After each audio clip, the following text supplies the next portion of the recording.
Today on Unpacked. You get attached to people. Yes. And then when they leave, then you have to start from scratch because now there are new people coming in on the ship. So you could fail your medicals and lose everything. Yeah. 3 or 4 days, I was seasick. Yeah. I actually wanted to quit. If you're more reserved, then they will choose a more like older people's ship.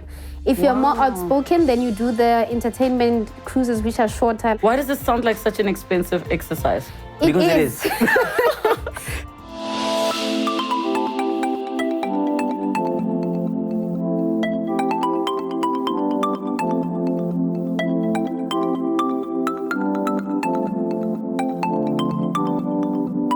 What is life like working and living on a cruise ship? Both of our guests are here to share their stories. Let's unpack. Working on a cruise ship for 5 years prepared Angel Seleka from Pretoria for the entrepreneurship world. Not only did this opportunity afford her the privilege to travel all over the world, but also love and happiness. In 2013, George Stamier left his job as casino dealer to start working on cruise ships internationally. He was then promoted from just being a dealer and into the world of entertainment on the ships. These are their stories. Let's unpack. George, Angel, welcome to the show. Thank you so much for joining us. Well, thank you for having us. Thank you. George, when was the first time you ever heard of it even being possible to work on a cruise ship? Wow.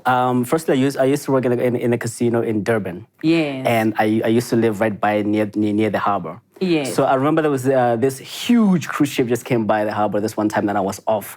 And there was a Queen Mary 2. Oh my goodness, when I saw the ship, this is when I fell in love with the ships. And I was like, oh my goodness, what is that? Yeah. And I would love to work on that. So when I went back to the ship, when I went back to the next day for my shift, and then I spoke to some of my friends and they were like, oh, that's a cruise ship, bro. They're like, oh, that's interesting. So how does it go about? So some people that I've spoken to that have worked on the ships before, and then they sat down with me and they told me how interesting it was working on the ships. And I was like, that was that aha moment for me.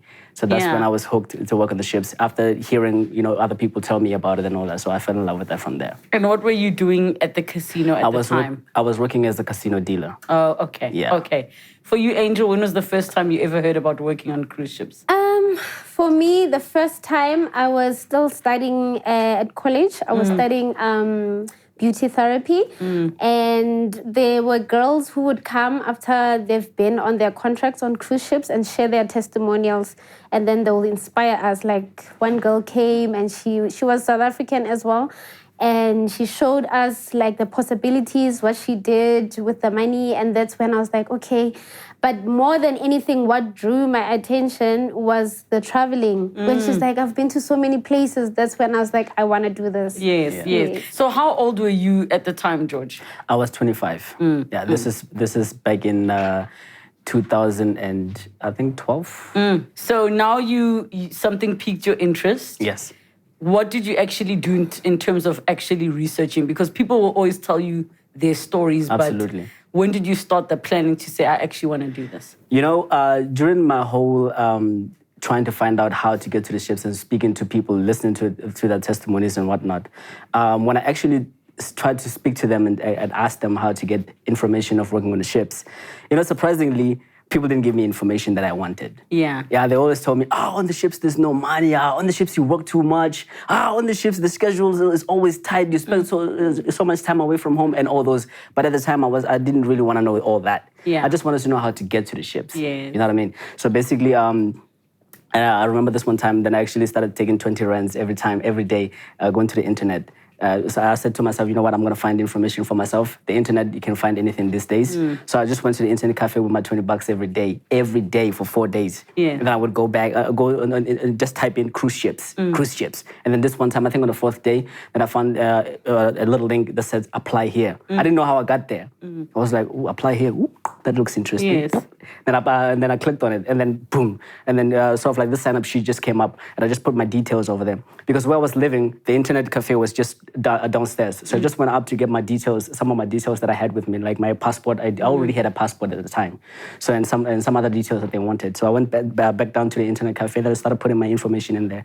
And then, a few days later, I got an email. And the email was saying, we received your application. Yes, something along those lines. So like, hey, thank you so much for taking interest in this company. And then we were very much interested in getting to know you a little bit better. So please reply to this email and let us know that you're interested. And then we'll take it from there. Nice. That's pretty much how it happened, yeah. For you, Angel, how old were you then me, at the time? Okay, for me, I was 22 years old.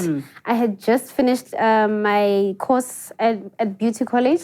And I was like, okay, we had, how I got to sign up, we had a recruitment agency. So they came to our school. And from there, they came, I think, twice.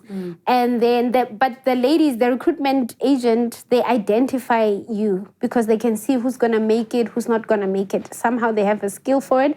But then I went for my first time. I wanted to do nails. And then it was a lot of process, like the interview. You have to go through the interviews after interviews. And I decided, no, at that time I was not ready. So 6 months later, I re-applied again. Then I had to go to Joburg, to a different location where they had the interviews. And it was so intense. Like, there were some people who were there and they said, sorry, you have to pack your bags and leave before we even started. They just look at your character, personality, especially for our industry, to see if you're going to make it or not. I think because of the pressure of the work. So the lady just got people out and then she said, interview's going to start now. Go on stage, tell us about yourself. And when you sit down, they'll tell you, thank you, go home. Yeah, you're not accepted, or thank you, you're accepted.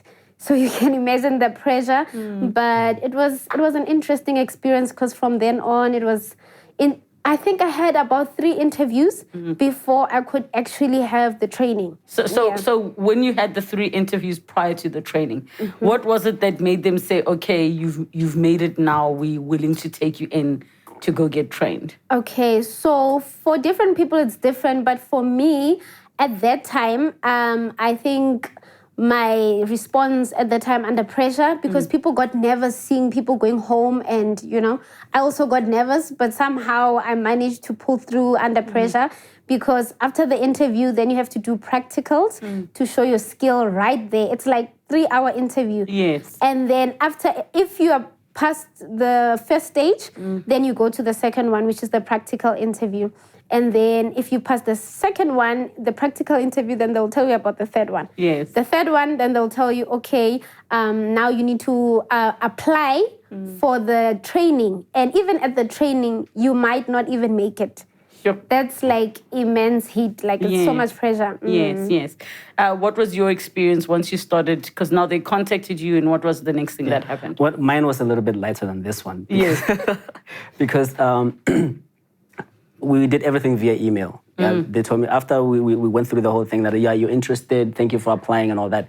So the next email that came up, they were like, you know what, before we can start the interview process, we need you to have this certain type of documents. And I had to go get a police clearance. I had to get my passport. Luckily for me, I already had my passport. And then they said, save this kind of money because during the interview process, you are going to have your medicals.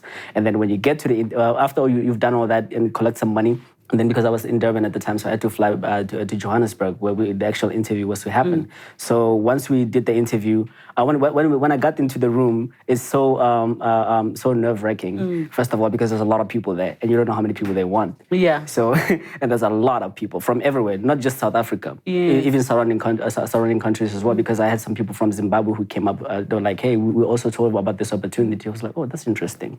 We got there on the table because I was in tables. In the casino.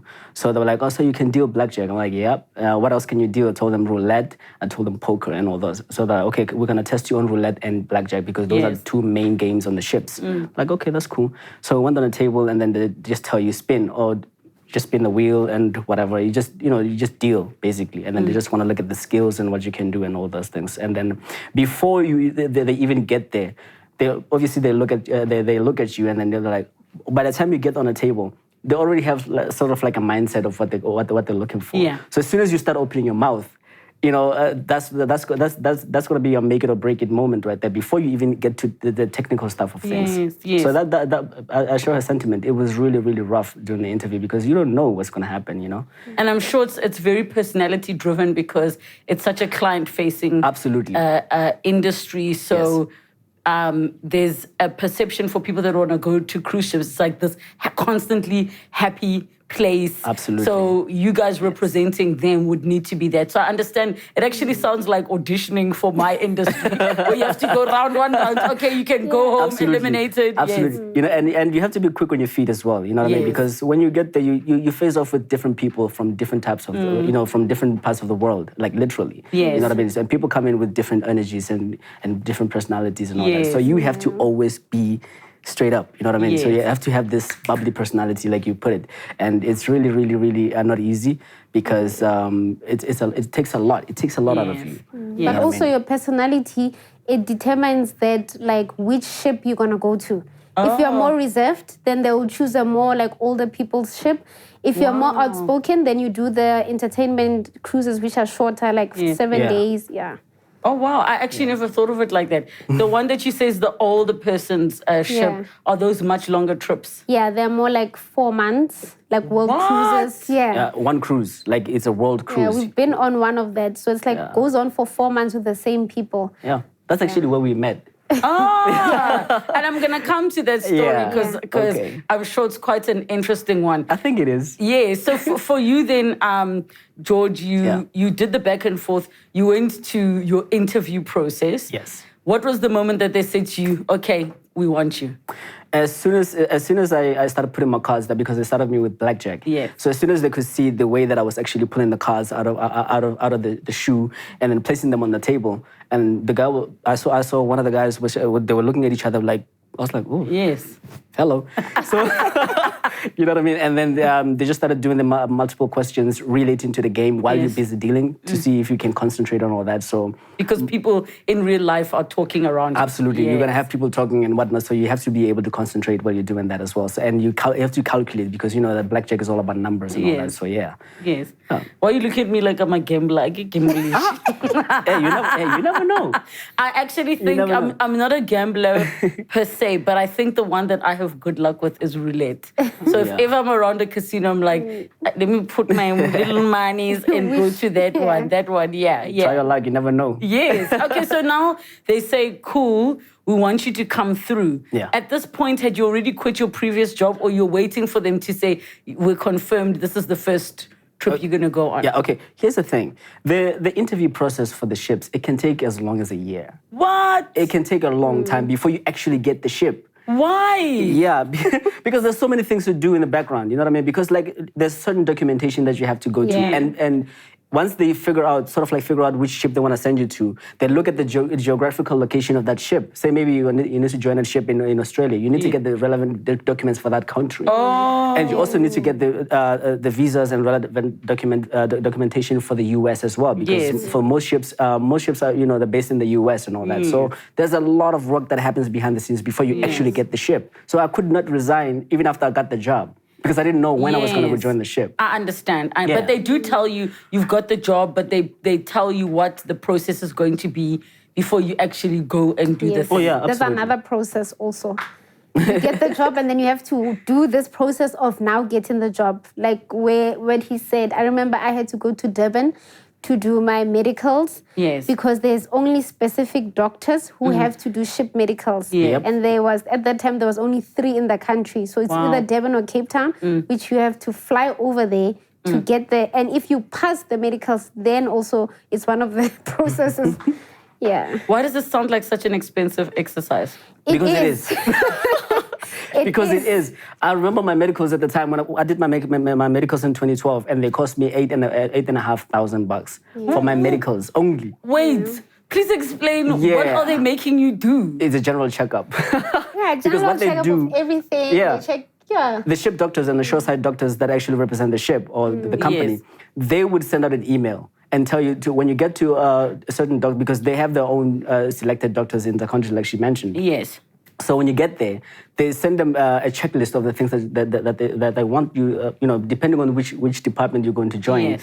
what to check out for, what to look out for, what to test you on and whatnot. So the doctor will do that. Oh, they want this. Oh my goodness, so come up into, and it's a general checkup basically. But you see, it's different for different departments. Like in the beauty industry, weight is one of the things that it's like the biggest they check, and also like your health, like your blood sugar, because I don't know, maybe it's because it goes along with their criteria, but that's one of the things that they're strict on. So you could fail your medicals and lose everything. Yeah. The money's gone too. Okay, so I understand what you're saying, as in like the cruise ship can be going for a certain look, like with air hostesses, they have a certain criteria for what they want. So what are the other things that are different, for example, between your department and any other departments or your department? Okay, for the beauty industry, for me, I was more based in skin, facials and massages. So I think now at this point, it's much better because I'm seeing different ladies. But back then, when I started, then they check your health, they check your weight, they check like, you wouldn't imagine. They even make you do like pap smear tests, like all kinds of things. Wow. Could make you just fail your medicals. Urine test. You can't be pregnant. You're not allowed to be pregnant on the ship. If you're pregnant and they find out while you're on the ship, they send you home. Wow. So you have to be healthy for some reason. Even if you're not like super healthy, but you don't have to have like threatening diseases. Because also if something happens to you, the company is responsible. Yes. Was there anything different about your medical checks or specific to the work that you were doing in the casino? No, not necessarily, because I was in the entertainment side. You know what I mean? So nothing, just the physical. You just need to be strong physically, and then obviously no. How do you say this again? No criminal records and all that. But nothing hectic from my side. Nothing really. No pap smears needed or. Do they allow people on the ship that are smokers, or it doesn't matter? They do allow. Oh, they do allow. But in our training, like there are things that you can't have, like tattoos. When you join the ship and you have a visible tattoos, like anywhere visible, then already it's like a hazard. They could reject you on the spot. But if it's hidden, and I know people who had tattoos and then they were hidden, they were accepted. But once you have a visible tattoo, then they don't take you. But the funny thing is, once you're on the ship, it doesn't matter. On some ships, it doesn't matter. Then you can come back, because then you find these girls and they're tattooing the ship on themselves. Yes, I understand. Okay, so then you went and you go through this whole process. You spent the 8.5 on medicals. What are the other things you spend money on other than flights to Joburg for interviews? Oh, and the visas. Visas, yes. Yes. I think pretty much almost all the documentation, because almost everything needs you to go outside, like a police clearance. You need to go to the police station to get the fingers taken and whatnot, fingerprints taken to check if you don't have any prior offenses and stuff like that. Pretty much almost everything you have to pay for it. You know what I mean? So for us, it's a little bit different. It's everything he said, like the documentation, visas and all, and then you have to pay for training. So at that time, when I did my training, it was around 30,000, and you have to pay this for yourself. And then it's not guaranteed that you'll pass. So let's say you go, you do pass, then it's a success. But there are people who sell their cars to go there. I know a girl, she sold her car, and then she couldn't make it for training, and then she had to be sent home. Like, she couldn't pass the training. So those are the things. I think altogether, before going on the ship, I spent maybe over 60,000. And how did you personally afford that? Because you just came out of school. Yeah, I came out of school, but I was also working part-time. But honestly, my parents helped me because they knew that this is the one thing I really want to do. So they saved up for some time, because it's a process. So in the beginning, but it was a lot. It was a lot of money. The only good thing is that they pay for your flights going on the ship. But everything else is on you. Sure. How did you manage to pay for everything you needed to pay for? For me, I was working in the casino. So basically, I managed to save up for all that. Almost took my whole month's salary. Pretty much. Yes. You know what? It's I know it's difficult. Painting this difficult picture of getting on the ship is difficult. It's a challenge. Let me just put it like that. It's a challenge getting on the ships. But once you're there, you're going to make all that money back. So there's a lot of good sides to it too. You know what I mean? So what was, when did you actually get deployed and where did they send you? So my first contract, I remember I was flying to America. I was in, which country was that? I think I was in Seattle. Yes. Yes, I went to Seattle, my first time ever leaving the country. Yes. I was excited and nervous. And they booked me a hotel to stay over before joining my ship. So 2 days later, I joined the ship. And then, the ship was docked there, I think, overnight, which means that it was there for a night over, So went in, I was very nervous. Everything is fast, upbeat. Everyone sees you coming. You are the new girl. You just look lost, you know? And I remember I was so excited. I was wearing heels because I want to have a first impression. Yes. And I was wearing a suit. I wanted to look the part. And everyone is like, you must be the new girl. Because then on the gangway, there's like holes on those things going up. And I'm walking like this. They're walking, looking at me from the spa. So it was so funny. But either way, but the thing is, the moment you get on the ship, the first job, they always tell you this, the first job you have before your job is safety. So your job is safety function. So you are like a safety officer. So because you have to do trainings. The first week, I think, you do trainings all about safety. That time I can't even swim. Wow. You never mentioned if that was part of the criteria. Yeah, that's one of the criteria. But because in case of an emergency, they always tell you that if something happens, the first job is safety. You become a safety, you have a safety role. Yes. So for us, our safety role was like to direct the passengers to their stations. So you leave everything. There is schedules in between where the ship stops and you focus on the safety functions. You're teaching the guests, and they always tell you like the guests come first. So if the ship drowns, you have to save them before you save yourself. And the captain must go last. Captain goes down with the ship. So you get into the routine and you go into these trainings and you're like, I don't know anything about this. And then next thing you're learning all about, okay, this is what you do if you see men overboard or something like that. You know, it was interesting. But how long was the agreed contract for? Like when you were heading there, what was the agreement? Okay, my contract is one of the longest on the ship. The beauty people have one of the longest contracts. My first contract was 9 months, but I ended up doing 10 months. Because after the 9 months ends... Wait, as in 1 month contract, you have the 10 months or 9 months that are committed to a specific cruise ship. Yes. That you will go get off No, in that I'm period. there the whole time for 9 months. Wow. Yeah, and then I had an option to extend. So I ended up doing 10 months. They do ask you if you want to extend because sometimes there's shortage of people. Yes. So I extended 1 month. But yeah, it was long. The first 6 months when you start, this is the interesting part. When you start, you meet all these amazing people. Towards the end, everyone you know is gone. Everyone is new. They've all changed around. They've all changed. It feels like a new ship. It gets overwhelming sometimes. I mean, how much are you looking at earning in that time? And is your contract in South African rands or is it in US dollars? Our contract is our income is in US dollars. They pay us in dollars. And then they would pay us in a holding account. And then from that holding account, we have to transfer it to our accounts at home. Oh, okay. Yeah. It varies because it depends also on what ship you're on. Yes. So you get a lot of commission. You do get basic, but most of it for us, it was commission. And those are your tips? That was from services, like services you do. Yes. And then also, products that you get to sell, because that's one of the requirements. You have to give your clients products, home care, things like that.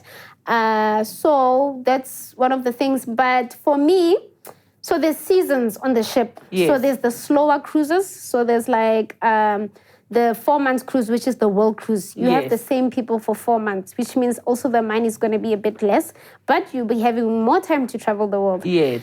And then there's quick cruises where we have like Alaska. We were there for like 7 days, 10 over each client. The people are excited, so they're spending more money. That's where you would make more money. Yes. Yeah, so for me, at that time, I got to... I saved a lot. I don't remember exactly how much I made, but I remember my first contract, I saved 150,000. Wow. Yeah, I was so excited, and it really helped a lot with, paying my car and things at home. Yeah. So, but Alaska was like one of the challenging parts because that's when I got sick. I had an injury on the ship, and then they tell you... What kind of injury? I think I was just working so hard because you work long hours, and one day I just went for food and I fell. Yeah. So I think my body was just fatigued after 9 months. So what happened is that I had an injury. They give you 5 days to get well. If you're not fine in 5 days, you have to go home. Wow. So for me, I couldn't afford to go home because I needed the money. And it's busy season. So I ended up saying, I'm fine, leave the crutches. And I worked on my injury. So I'm going to come back to you because I'm sure you've had some interesting experiences. Yeah. George, tell us about your first contract. What was the duration and where was it leaving from? Wow. My first contract. Okay, like I said, the interview process takes a long time, right? Yes. So they interviewed me somewhere in May, and then I got my first contract in September of 2012. So they told me that I was joining the ship on the 9th of January in 2013. So that's when I actually started. Immediately they gave me a ship. Then that's when I resigned. You know what I mean? And then they sent me to Amsterdam. I remember my friends were like, you're going to Amsterdam, boy. I'm like, yeah. And then we all know what happens in Amsterdam. We all know what happens in Amsterdam. So went there, and it was raining. It was cold because it was winter. I didn't know it was winter. I didn't check because I was so excited. I didn't even check the weather. Yes. I just went with my short sleeve and everything. When I came out of the airport, freezing. And then my jerseys were in the bag. My jackets were in the bag, so I couldn't really get them. But anyway, it was fine. So I joined my ship in Rotterdam in the Netherlands. It was a Holland America Line ship. So, and then the first 2 months I think were the hardest of my life. Yeah, because you have to adjust to so many things. There's so many things to adjust to on the ship. Like she said, there's so many trainings that you have to go through. Yeah. In the first week that you're there are so many trainings that you have to go through. Now you'll sit on a computer screen for like 45 to an hour doing safety training, and you have to be at work at a certain time, and then you have to run up and down. You have to familiarize yourself with the vessel because you're a safety officer, so you need to know the ship, the entire ship. You know what I mean? So the adjustment period, that's the hardest part. But once you're done with that, everything sort of once you get acclimated to the whole operation, then everything just smooth sailing from there. So at what point did you then actually get on the ship? Because for you, Angel, it was like 2 days at the hotel, and then you spent the night on the ship before it actually moved. Yeah, they actually book you one night in their hotel, and then you join the ship the very next day. If you fly in today, and then you sleep in a hotel just so you can rest and whatnot, and tomorrow morning you join the ship. You don't spend, well, at least for our department, we didn't spend more than a night in the hotel. Yes. Yeah. So what was that first experience? Because, you say the first 2 months was you acclimatizing, learning the safety things, hectic. Yeah. When did that first become enjoyable? I right after my seasickness. Yes. Because my first 3 or 4 days I was seasick. Yeah. I actually wanted to quit. Honest to God, I was. Were you nauseous continuously? Well, I was vomiting, and it was terrible. It was really I also terrible. went through that. I remember we were sailing from the Netherlands down the English Channel, and then we were going to England. And right after, as soon as we came out of that, it was the hardest because now the seas were different. Yes. The swells were high and all that. So that's what caused the seasickness for me. And then it was one of the most terrible things to experience. Yeah. But once that was done, then it was all about the acclimation of the ship and then getting to know the people, because at some point you get a culture shock because everybody's from different parts of the world, like I mentioned before. And once you start, getting used to people, the conversation starts to flow. And then everything becomes easy because it's like you get your second family. Yes. And now here comes another hardest part, when people actually leave and they leave you behind, like she mentioned. Because sometimes you would come on the ship, maybe your contract is about what, six months, let's just say that. And somebody else, when you're coming on the ship, you're starting your first 6 months today. Yes. Somebody has been on the ship for 4 months, 5 months. You know what I mean? They're doing the 6 months. So after the 2 months you've been on the ship, they're leaving, and then you just get close to them. You know what I mean? Yes. That's one of the hardest things as well, because you get attached to people. Yes. And then when they leave, then you have to start from scratch, because now there are new people coming in on the ship. So it feels like you just joined the ship as well. You know what I mean? What were the crew cabins like? Because whenever life on a cruise ship is advertised, we just see the sailing, the 5-star, the glamour. 8 people in one cabin, sleeping on top of each other. I'm kidding. It's not like that. I'm like, sounds like prison, but okay. No. So what is it like? The cabins are fairly small. Yes. But there's 2 people per cabin, at least for our department, because it's different for departments, and depending on the vessel that you're working at. But for me, it was 2 people per cabin, bunk beds. Yes. Yeah.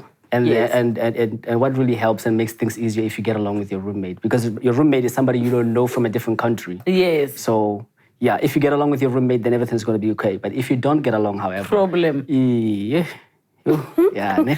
Were you also 2 in a room? Yeah, we were 2 in a room. I remember my first roommate, she was Japanese. Yes. And very sweet girl, but the room is very small. Yeah. So you are in each other's spaces. Literally, you jump from your bed to the toilet.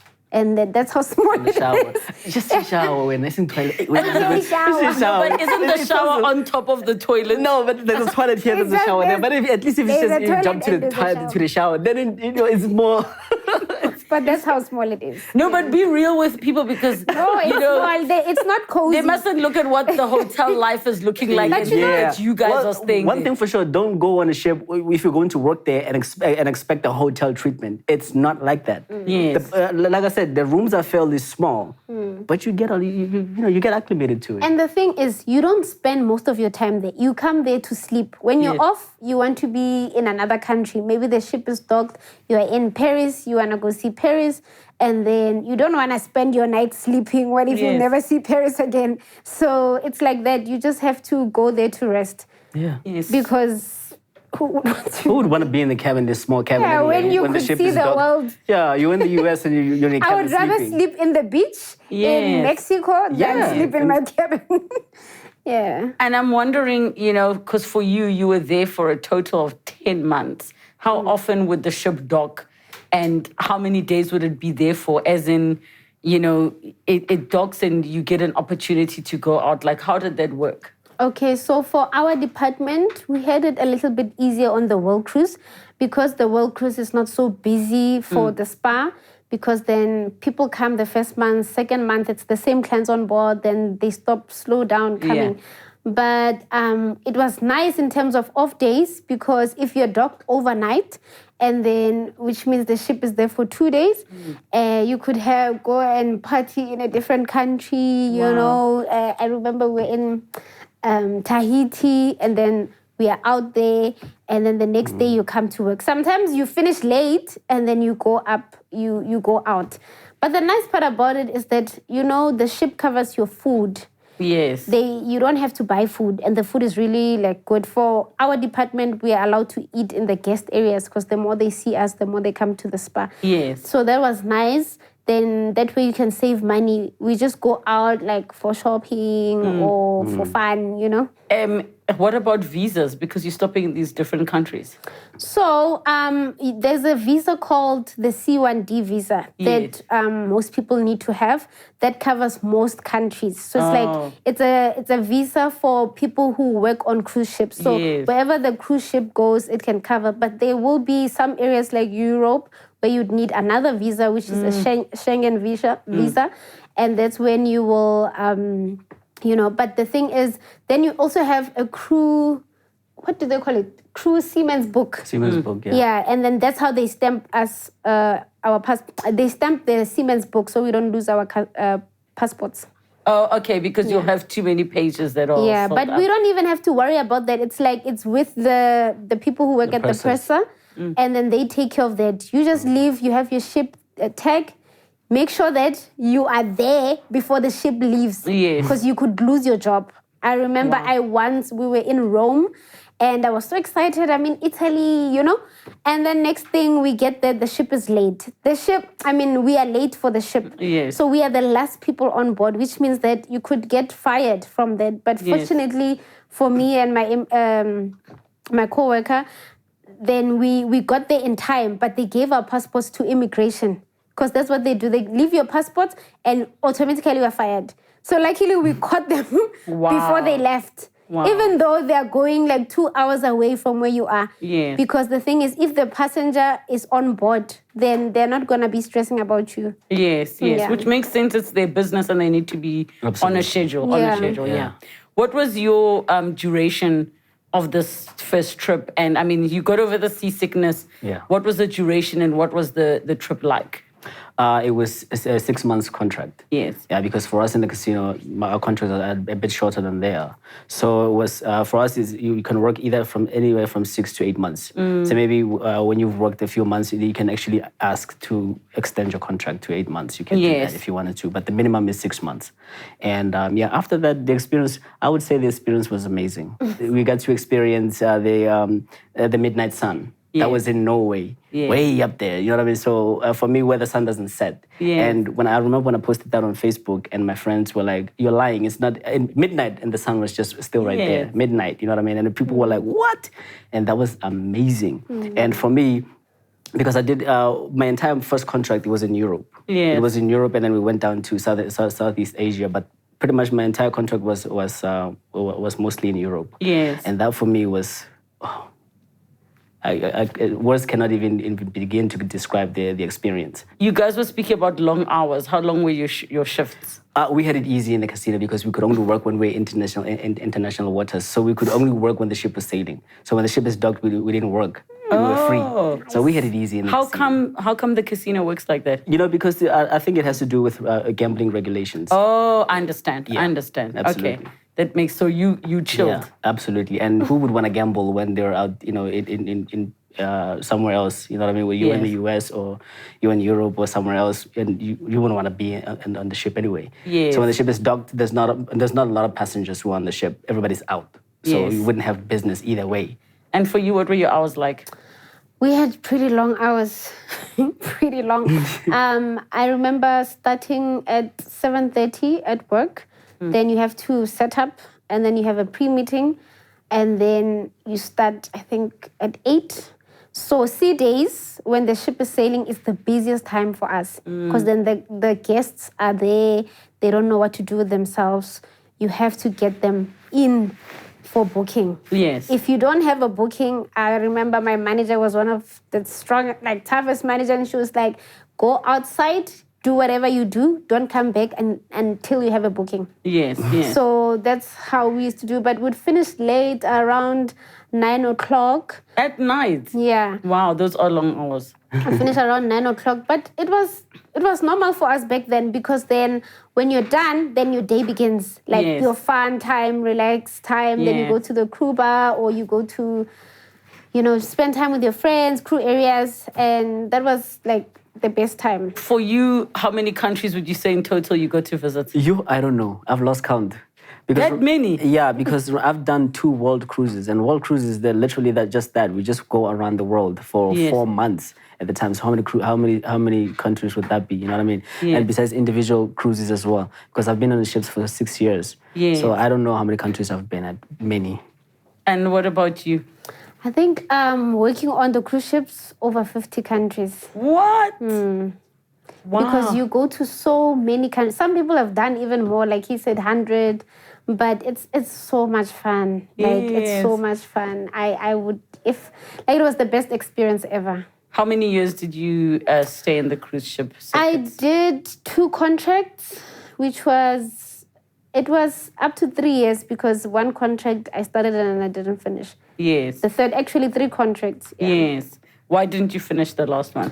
Because of my injury. Oh, so you had to go home. Then I had to go home, and then I was like, okay, that's it. Yes. Yeah. What is the hardest part of being on a cruise ship? The hardest part, is I remember you miss home, you become homesick. I remember when I first saw him, when I first met George. Yes, the meeting. Yes, I was homesick. I haven't seen anyone who's from South Africa, any black person. I was the black person on that ship at that time. And he just came. I was eating with my friends. We're sitting there, and he comes, and I don't remember what you said. No, because you had your name on your name tag. Yeah, he had my other name. And it's an African name she doesn't want to mention. I don't know why. Okay. So I just read it on her name tag, and she just cried because I said it because I said it right. It was like the best day ever. He made my day. What's wrong with this other name that you don't want to tell us? Yeah, please tell us what's wrong with it.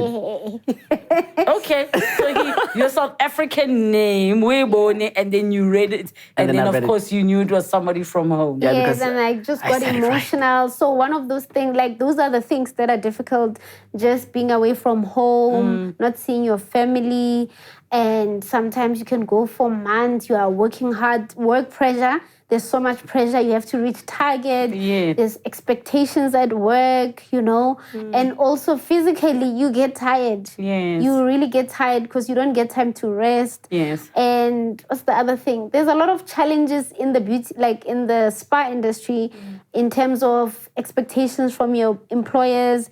They want you to retail. They don't really check in on your mental health because that also is one of the biggest things. Not being able to communicate with your family, and then also cultural differences. Actually, so you can't really make phone calls because there's no network out there. We do, but the thing is, it's so expensive. Like you have to pay for data. Is so expensive on the ship. Yes. On our ship, we had to pay for data. And I remember, I think I spent over 20,000 in my contract just communicating with my family at home. Yes. And then when they send you gifts, like my parents tried sending me Christmas gifts, and then I got them when I was off the ship because they took forever to come. Yes. So those are like the most difficult parts, not being able to. We still communicate through Facebook and stuff, but when you're on sea days, sometimes connection is not good. Or sometimes you get so busy with this routine life because on cruise ships, we don't work with days. We work with ship sea day, port day. Yeah. We don't work with calendar. So you wake up and then the year is done. We work with, okay, today's a sea day, which means we are on the ship. It's more work for us. Today's a port day, which means we could be in another country. We're in Australia, we're in New Zealand. Yes. So it's like exciting and work hard, play hard. Yes, yes. What was hard for you? I would say is adjusting. Because for my department, there was nothing hard about it, I won't lie. But it was the adjusting that was hard. Culture shock. Do this, do that, go there, don't do this, be on time. Go out there and have fun, but remember, you must come back at least 30 minutes before the ship has to leave. You have to come back before the guests come back. Yes. And all those other and some other smaller things that we had to do aside from our main jobs on the ship. What are the small things you had to do? Like maybe you have to assist the security on the ship because, like she mentioned, you don't just do one thing on the ship. Yeah. You do multiple things as well. You know what I mean? Like especially for us when every time we're in port, we're free. So there's this thing called port manning. Which means when the ship is in dock, there has to be a certain number of staff members that has to be on the ship just in case of an emergency. So when you're on that list, you can't go get off the ship. So when you can't get off the ship, they would patch you in some other stuff as well that you can do. Maybe like an hour or two. It's nothing really that bad, but it's just it's just getting used to all those kind of things. I think it's one of the things that makes it harder, just a little bit harder. But once you get used to it, it's like clockwork. You just do it. So when did you decide you're done? Wow, when did I decide I was done? Well, actually, something tragic happened in my life. So I lost my mom in 2018. So after losing my mom, I just couldn't do it anymore. How did they even tell you? No, lucky, you know what? I thank God for that because I was home when that happened. I was home and then I went and did my other contract and then I just couldn't survive because I was not okay. Yeah. And I think that's valid to also want to be around family at a time like that. Yeah, so unfortunately, I just had to come back. And then from that point forth, and I just, and I had a kid, and so everything changed. I was like, you know what? I think it's about time now I just leave the ships and just be home. Yeah. Yes. So where are you today? Today I'm actually I'm a forex trader, and that's pretty much that's what I'm doing now. Spending most of my energy on there. Yes. What are you up to at the moment?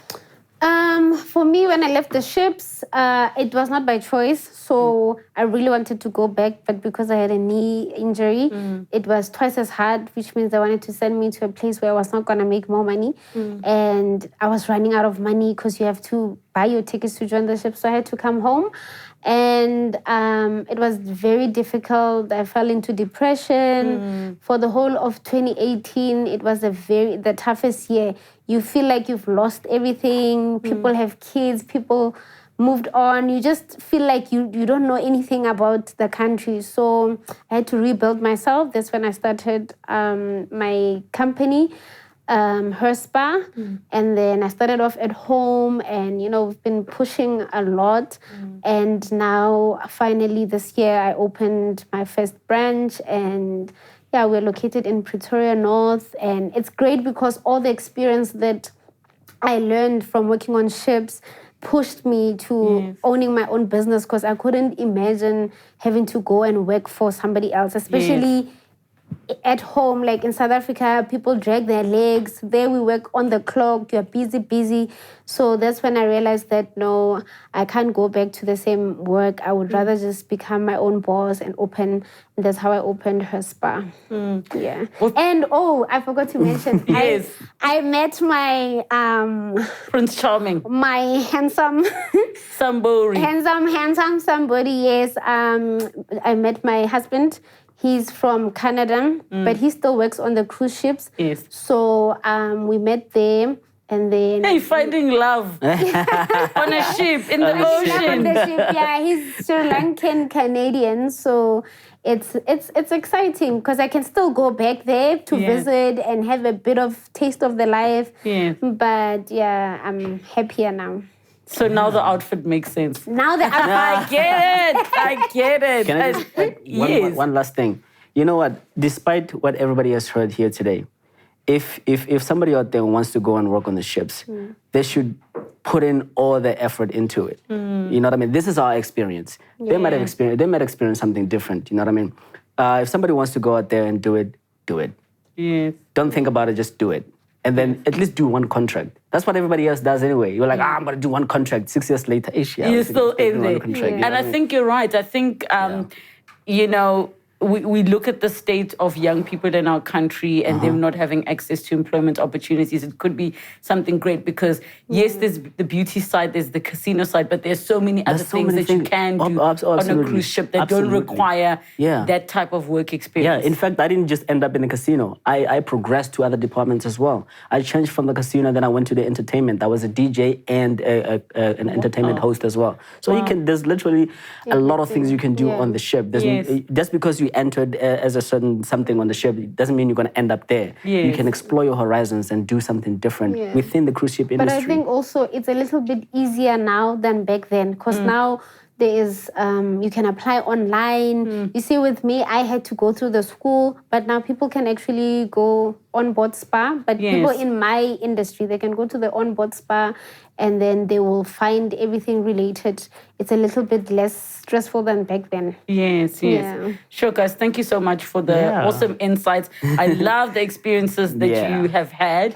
And I think you've shown a nice balance that, yes, there's the tough side, but also there's the exciting, fun side. I have to admit, there's a big part of me that wishes that I would have had that kind of experience, because I'm sure somewhere in the ocean you get to learn a lot about yourself. A lot. Yes. A lot. Because remember, more often than not, you'll be the only one there who knows yourself. You know what I mean? Everybody else will be new. The entire ship, not even a single person would know who you are, where you come from. Whoever you want to be. You know what I mean? You can literally be wherever and whatever you want to be. So you're absolutely right with that. Yo, guys, thank you so much for coming to the show. Thank you. And thank you for the awesome discussion. This was beautiful. Thank you. Thank you so much. Appreciate for having us. Life at sea, I am envying it. I wish I had done it in my life, but you never know. Maybe there is still time for me to try it out. And maybe this is an experience you would like to have. Do get in touch with us. The details are on your screen. And of course, use the hashtag Unpacked with Relebogile. Thank you so much for joining us. Have a good night. Next time on Unpacked. Just like I was demon-possessed, I picked up a phone, I phoned my dealer, and I never came back home for 3 years. Did you at the time feel unsafe with the type of people that you were hanging around? It's either as a woman, you get into prostitution or you live thug life. That's why I believe in God the way that I do now, because I was so far gone.